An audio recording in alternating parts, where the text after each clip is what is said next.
Hello everybody, I'm Rory from the Cyber Helpline. I was watching that video of the guy in the street thinking, don't do it, don't do it, don't give that password, but he did. So I'm here to talk to you a little bit about the Cyber Helpline and what we do, but mostly about the chatbot capability that we have built. So the Cyber Helpline is a not-for-profit in the UK, and we are essentially the cybersecurity community, the information security community in the UK, coming together to fill the gap in support for victims. So there's a massive gap in support for victims of cybercrime and online harm in the UK, like there is everywhere. And what we realized is that it's the cybersecurity profession that have the ability to step in and help. So we essentially take experts from the cybersecurity industry, train them up, and we run a help desk for the general public. So if any member of the public or a sole trader, so a very small one-person business, has an issue online, a breach, then they can come to us and we will provide free expert help to, one, help them understand what's happened, help them contain the issue so it doesn't get any worse. We will help them recover and then help them learn from their experience. So step-by-step instruction so that they're empowered to deal with this issue and understand what their options are, essentially. Now, we launched 5 years ago, and we realized really quickly we had a supply and demand issue. We've only got so many cybersecurity volunteers. We're currently 80 volunteers plus 3 part-time members of staff, but we have over 1.5 million victims of cybercrime in the UK every year, at least. So we needed a way to be able to scale, and the way we've decided to do that is with a chatbot. And so we have built a unique chatbot capability that can diagnose the type of cybercrime that someone has experienced from a plain English description. So they come to our website, they literally click get help, and up pops the chatbot. And the chatbot guides them through a process to tell us what has happened. So they just type in and describe what has happened to them. And the job of the chatbot is to diagnose what type of cybercrime they've faced. And I'm going to talk about how we do that. But it's also to send them off for immediate help. So since we launched the chatbot, I think in November 2018, we've had just over 10,500 cases come through it, and we've got a 75% diagnosis accuracy. So the chatbot can diagnose the correct issue in that case 75% of the time. And that's checked by our volunteers who review each of the cases and check the chatbot is doing the right things. What's been really interesting is that as we have our service, 70% of the cases that come through our chatbot are actually completely dealt with by the chatbot and our online web guide. So it's kind of a self-help model. The remaining 30% come to our helpline of volunteers and get human help, essentially. So the chatbot is programmed to deal with over 40, I think it's closer to 45 categories of cyber attack.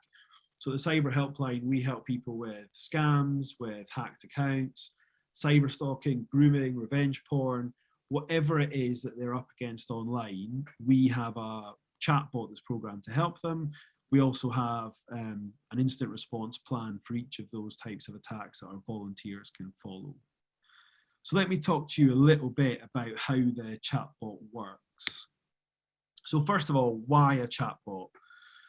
So we needed something 24/7 because we were running on volunteers and there's only so much you can deliver with volunteers. We needed a way to operate 24/7 because people often need immediate help around the clock. We needed something that was really resource light. As I said, there was a kind of supply and demand problem of volunteers versus the scale of cybercrime in the UK. We really wanted that immediate response to contain the issue and help them take the right steps quickly. We needed it to be able to deal with really high volumes and surges of activity after breaches and particular scams. we also realized that a chatbot interface to our services would give a really consistent approach for each victim who was using our service. And one of the things that we didn't realize at the time that was going to be a big benefit, but turned out to be a big benefit, was that people are completely anonymous when they use the chatbot. So we don't ask them for any personal data. If they're embarrassed or ashamed or nervous about reporting what's happened, they're completely anonymous. So they're able to use the chatbot without declaring who they are or speaking to a human being. So how do we do it? It was really hard is the short answer. So we had to map out every different type of cybercrime that somebody might come up against. And so you can see the middle circle here. We map out all of our 40 to 45 different attack types. So maybe cyber stalking or phishing or revenge porn, for example.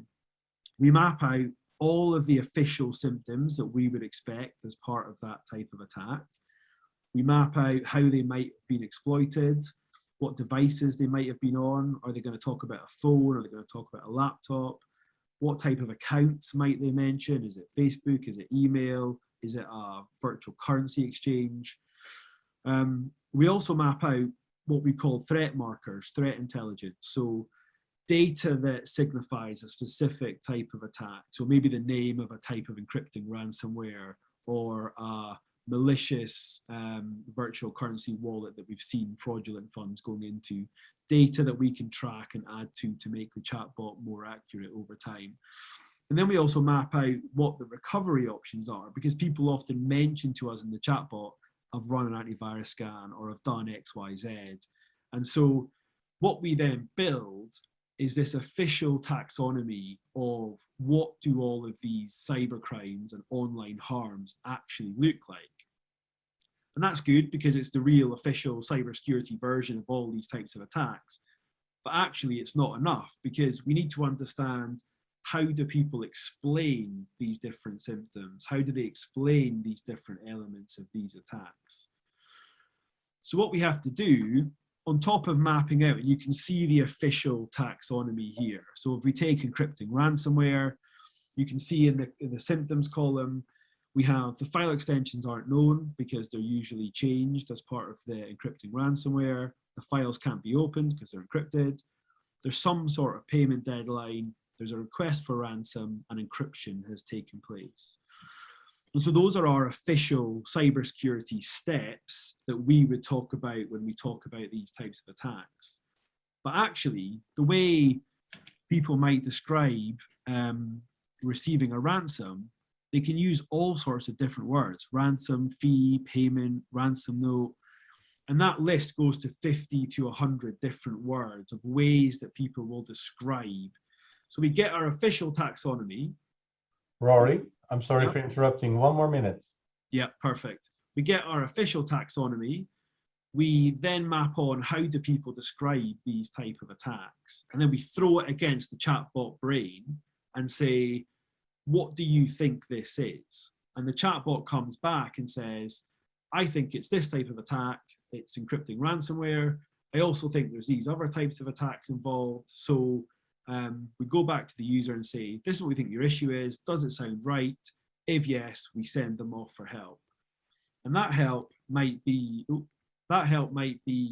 as I said, helping them understanding, contain, recover, and learn.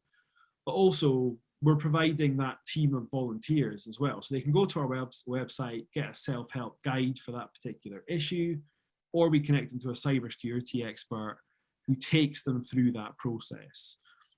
From start to finish of how they recover from that type of cybercrime. We were nervous about the chatbot model because you've just been scammed. Do you want to use a chatbot? Do you trust it?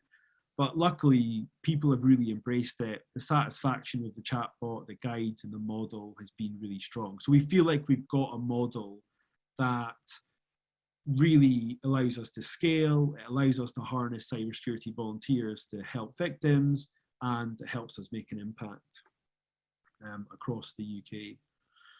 So that's me. You can learn lots more about the Cyber Helpline online. Happy to answer any questions. Thank you very much for listening to me talk about our chatbot. Thank you very much, Rory. Would you mind sharing the link to your chatbot in the chat? I mean, I've played with it several times, and it's incredible how smart it is. Thank you very much for being here and for sharing what you developed. I really appreciate it. No problem. Thank you.